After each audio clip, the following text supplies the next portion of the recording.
On the following morning I parted with Kahekatia, who was going back to his hut among the mountains, and thence to the nearest civilized part to procure such things as he required for his exploration.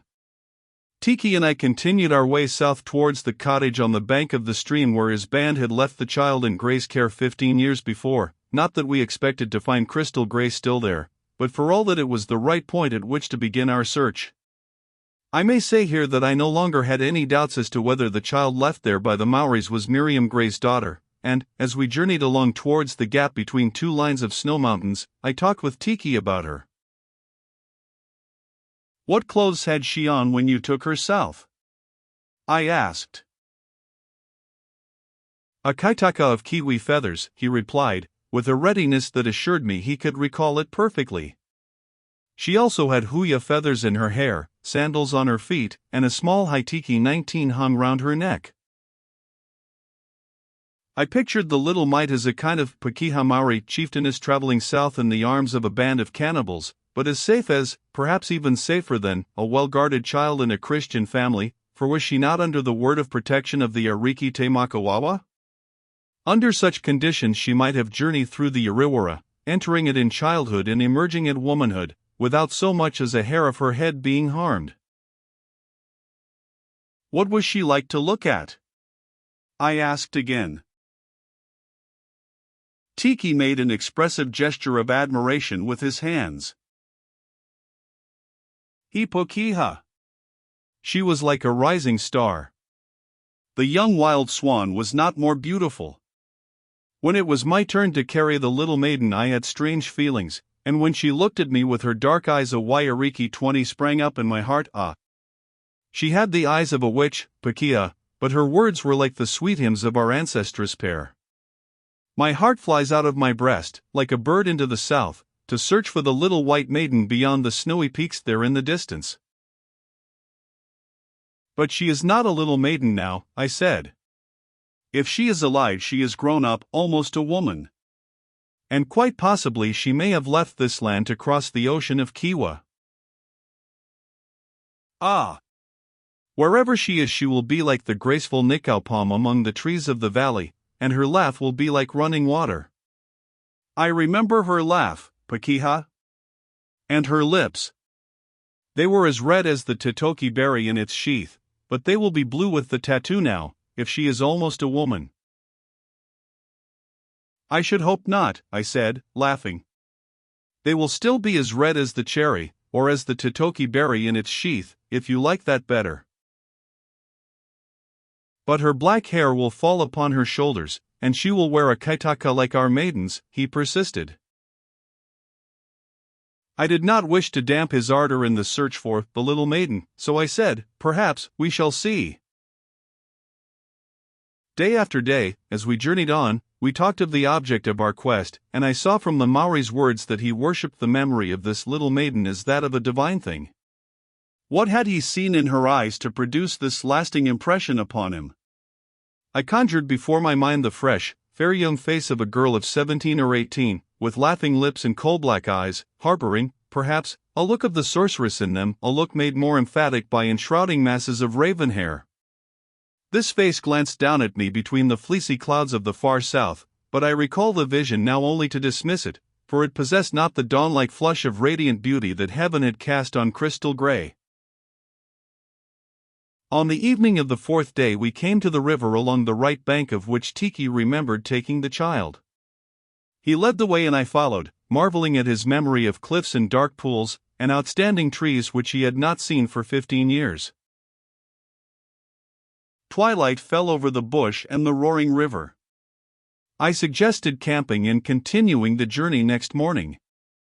But Tiki said we were now not far from the hut, so we held on for another half-mile. Tiki was right, as he always was in matters of locality, for there, between some trees a little withdrawn from the bank, we saw a small cottage, but no smoke came from the chimney, nor was there a light in the window. "Is it the place?" I asked. "Yes," he replied, looking about him, "it is the place. There is the tadara beneath which we waited while our chief carried the little maiden up to the hut." As we advanced towards the cottage, we soon saw that it was deserted.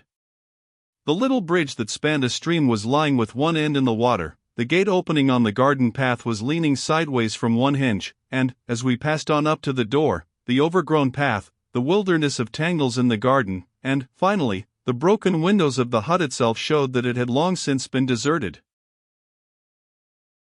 Opening the door on its creaking hinges, we went inside. The place was quite bare, except for a bed of fern in one corner, where some traveler had camped. There was no evidence of its having been regularly occupied for, I thought, at least 10 years. However, I resolved to sleep there that night, and in the morning push on to the nearest sheep run, accommodation house, or digging township, as the case might be, and make inquiries. Accordingly, we swept the floor, brought in more fern, boiled our billy on the hearth, and slept in more comfortable quarters than those to which we were accustomed. A strange thing happened in the night, a thing which was the first in an extended series of inexplicable occurrences, in the progress of which I almost began to imagine I was being haunted. I awoke suddenly, and saw the bright moonlight flooding in through one of the empty casements, and there, looking in, was what I accepted as a mean trick of my imagination. It was a face, the most vile and wizard-looking face I have ever seen. The features were those of a Negro, wizened, withered, evil-looking to a degree. I started up into a sitting posture, and rubbed my eyes, but when I stared at the open square of moonlight again, the face was gone. I sprang to my feet, went over to the casement and looked out, but saw nothing. Yet what I heard chilled my blood. From very far away in the bush came a wild, hideous laugh, like that of a triumphant devil. Bah! Was the place haunted, or was I ridden by some nightmare which had grown out of my fearful experiences in the mountain cavern? I could make nothing of it, so I went back to bed, and when I awoke in the morning I laughed it away as a grotesque nightmare. When day came, I had a good look round the place to see if I could find anything that would give me some sort of clue to the whereabouts of Gray, but nothing that I saw afforded me anything to the purpose. There was an overgrown and almost obliterated bullock-dray road, however, which I knew must lead to some run or settlement, and this I proposed to follow, as it led away to the southwest, and would in all probability bring us to the west coast goldfields, or, at all events, to the sea, so that, at least, we could find our way to Hokitika. A last look round the interior of the hut before setting out afforded a peculiar piece of evidence to the effect that some child, 6 or 7 years old, had left that hut in, or shortly after, the year 18. I arrived at this conclusion in the following way. While I was making a careful survey of ceiling, floor, and walls, my eye fell upon some horizontal scratches on the bare wall near the fireplace. At first glance they appeared like markings made by a carpenter, but a closer scrutiny showed me in a flash what they really were: measurements of the growth of some child. There were 8 or 9. The first, dated June 18, was about 3 feet 6 inches from the floor. The next stood an inch above, and so they ran up, some with dates and others without, to the height of 4 feet and a little over. There at a certain date the measurements stopped, from which I concluded that the child, whose growth had been registered in this way, may have left at that time. There were no markings anywhere else to give the idea that any other children had lived in the hut, so the only conclusion I could draw was that these referred to the child who had been left there with Gray some 15 years since. But a sudden thought arrested my mind. I was getting along a little too hastily. There might be another explanation of the sudden termination of this systematic scale of measurements at the height of 4 feet something.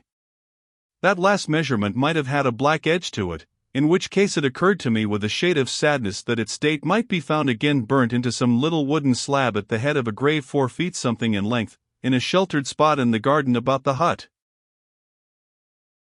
To exhaust this alternative I explained my discovery to Tiki, and together we went out and made a thorough search all over the tangled wilderness of a garden, but, to my great relief, found no such grave or wooden slab. It was more probable, I thought, judging from the deserted state of the place, and the growth of the quick hedges since they had last been cut, that Gray and the child had left the hut somewhere about the year specified in the last measurement, 9 years before the time of which I am writing. "The little maiden is not dead," said Tiki anxiously, when we had concluded our search. "No, she is not dead. We should have counted another star in the sky, if the little maiden had passed over Oratane." "She is not buried here at all events," I replied with dry logic, which I fear compared but poorly with the poetical thought of the Maori. Then we found the bullock dray road and set out on our tramp. Overgrown, bestrewn with debris from the thick bush, and in parts almost impassable, it led straight down into the southwest, and when we had followed it for 2 or 3 miles it opened out into another dray road which was in good repair. Here we found fresh bullock tracks, with the ruts of dray wheels, and after traveling some 5 miles in our right direction with the rising sun behind us, we heard a sound of language ahead. It was the bullock puncher talking in his most persuasive tone to his long-suffering team. Presently, turning a slight bend in the road, we came up with him, a raw Irishman of the lankiest, boniest type imaginable, with fiery hair and a nose that had been blunted in Heek's War in the 40s. His trousers were not what they used to be, his boots were 18x4, his shirt should have been at the binders in several places, except where it was fashionably fastened at the collar with a tie of undressed flax cleaned that day from nature's laundry. His socks, which one looked for in vain between the bottoms of his trousers and the tops of his boots, were at the wash, and his clay pipe, stuck like a dagger in his belt of raw bullock's hide, looked as if it wanted renewing, but his language was divine, I mean profane, and his whip, as it curled in air and dusted last year's hair from the leader's flank, was eloquent with the sublimity of perfect punctuation. I was drawing out this bullock puncher, when the off-leader stopped, and, turning his lowered head to the right, gave a violent snort that scattered the dust and dry leaves from the ground. In a trice the great whip was unfolding itself in the air, and, as it came down on the startled bullock's flank, the well of Irish much defiled overflowed its banks, but, in the confusion, I heard distinctly from far away the same wild, mocking laugh of my nightmare. Again I asked myself if I was haunted, and if so what earthly or unearthly thing had scared the bullock at that moment. Again I could make nothing of it, and dismissed the matter from my mind. We walked by the side of this son of Erin for a mile, and I learned in the course of conversation that there was a small digging township 10 miles further on. Seeing that he could not talk to his bullocks properly with anyone else constantly interrupting the thread of his argument, and that he neither knew anything about Gray nor could tell me who had last lived in the hut on the river bank, we soon left him behind, coming along slowly to the tune of "Woocomother Bike Skipper. Bike Skipper. Ye, crack, bike Skipper," which tune had no grand amen in it, but went on until, as we drew ahead, it died away further and further in the distance. Towards evening we reached the digging township, a quaint, mushroom growth of tents and rough wooden buildings. Here I began my inquiries, but no one could give me any information. The floating population of the gold diggings was not an easy field in which to find traces of a man who had probably left the district 10 years before. The Hindu saying, "A piece of wood and a piece of wood may meet in the ocean, and having touched, float away again, like this is the meeting of mortals," is especially true in a gold-seeking world, where men come from everywhere, and drift about between California, Bendigo, and New Zealand. But late that night chance favored me. I dropped into the taproom of an accommodation house a little way out of the township, and put my inquiries to the landlord. He shook his head, then turning to the 10 or 12 occupants of the room who were playing euchre at a large table, he addressed them collectively. "Say, do any of you chaps know anything of a man named Gray, who lived in these parts about 10 years ago?" The diggers paused in their play and looked up. One honest-looking ruffian, a Scot, with sandy whiskers and quick gray eyes, paused with his arm upraised in the excited attitude a man assumes when he is about to plank down the right bower. I saw his eyes pass over me in a quick scrutiny, then, when the others had answered the landlord's question with negatives of various kinds, he spun the winning card onto the table instead of banging it down with a noisy thud in the usual way among diggers, and, pushing his chair back, asked another man to take his place, and sauntered out of the room. I did not think this had any bearing on the matter in hand until afterwards, when, on leaving the place and proceeding along the road that led back to the township, I was surprised to see this rough Scot step out of the shadows by the roadside and come towards me. I heard ye is skin 4 Grey up yonder, he said, and I thought maybe it's Dreamer Grey ye want. Dreamer Grey? I repeated, laying stress upon the strange Christian name as I rolled it over in my mind. I don't know him by that name. In fact, all I know about him is that he disappeared from Hokitika 17 years ago, and lived for some time in a small hut on the bank of the river about 25 miles down. He was a tall, soldierly man, with curly black hair, brown eyes, and a short mustache. "Aye, that's Dreamer Grey," he interrupted, "but tell me no, what are ye wantin' him for?" "Are you mistaking me for a detective on his track?"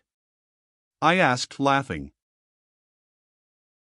"I'm no so sure," he said gravely as his keen grey eyes met mine in the starlight. "I'm no so sure, and until I will ken what ye're wantin' him for I canna tell ye." "All right," I replied. "Grey's wife has been left a large estate at home and a lot of money, and I'm searching for her, if living, or, failing that, for evidence of her death." "Grey's wife?" Man, but Grey had nae wife." "It canna be the same man?" "Oh, yes it is," I persisted. "He had a little girl named Crystal with him, had he not?" "Aye, he had then, a bonny wee lassie." "With black hair and black eyes." "I mind the wee lassie weel." "Ah, man, but she was bonny." His rough voice softened as he said the words. "That little girl was his own child," I went on. What's that? What's that? His ain child? Will no, he told me that the bairn was left at his hut one night when he was asleep by the fire. Who dee ken it was his ain bairn? Dreamer Grey wasna the man to tell his mate a damn lee, and I'm no the man to stand by Anne. He was getting excited, and I hastened to explain. "Now, you listen," I said, "and I'll tell you how I know what I know, and, at the same time, you'll see that what Grey told you was perfectly true. I have gleaned from the Maoris that they took Grey and his wife prisoners when they had only been married a few weeks. They kept the woman, but set Grey free, having first inoculated him with some strange poison which clouded his mind, and, as they gave me to understand, entirely dislocated his memory. In due time the little girl, his daughter, was born, and when she was 2 years old one of the chiefs, not wishing to kill her, but wanting to be rid of her, sent her with a party of Maoris southwards, with orders that she should be left with the first Pakeha they encountered. They came across the hut where Grey was living and left her there while he was asleep. Of course, he adopted the child not knowing it was his own." Aye, said the Scot slowly. "Man, that's a strange tale ye're tellin' me. But I mind will that Dreamer Grey tell't me he had forgotten his past life, and he was sae mysterious aboot it that I thought he had done something that he didna wish to mind, and that's why I hide my tongue when I heard ye speirin' aboot him up yonder at the Voos." "Ah," I said. "And how did he come by his strange name?" "I'm comin' to that. He said that when the wee lassie was left wi' him she tell't him her name was Crystal Grey as near as a bairn could say it, and so we see'd him so Grey, and we see'd him Dreamer, because every now and again he would stop in his work and look straight ahead in an uncanny way, as if he was tryin' to reek o' somethin' he had dreamt. Aye, he was a queer body, and what ye say aboot his Emry explains many and many a thing that I couldna mak oot. Well now, I said, anxious to come to the point, the Maori Tohunga who doctored him with the poison knows where Grey's wife is and will reveal her hiding place to me on one condition, that I find and bring back the child. Whether his conscience is troubling him, or whether some strange superstition is at the bottom of it, I cannot say, but I have reason to trust him, and, if I return with the child, I have no doubt I shall find her mother. So if you know where Grey and the child are and have quite given up the idea that I'm on Grey's track for something he doesn't want to remember, perhaps you can give me some information." At this the honest Scot opened his heart, and told me how he and Dreamer Grey had worked together on the goldfields, how, some 10 years before, Gray had made his pile, and had bought a large tract of land at the head of one of the sounds on the southwest coast, where he settled down with one aim in life, to care for the well-being of the wee bit lassie, and, finally, how, if I were to go there and say that old Jim Crichton directed me, I should be welcomed with open arms. "And no, my bonny lad," he concluded, when he had told me this much and more, "it's a dry tale that doesna end in a drink. Come on." As he put his arm through mine and drew me away towards the accommodation house, a stone rolled from the top of a bank 12 or 15 feet high on one side of the road. Did that fall of its own accord? I asked myself, and as if in answer to my question there came again that wild, unearthly laugh from far away back in the bush. "Did you hear that?" I asked excitedly, catching my friend by the arm. "Yes, someone laughing in the bush sounds uncanny." "I heard it once before," I replied, "but thought it was fancy, some mad hatter, I suppose." And we continued our way to the house.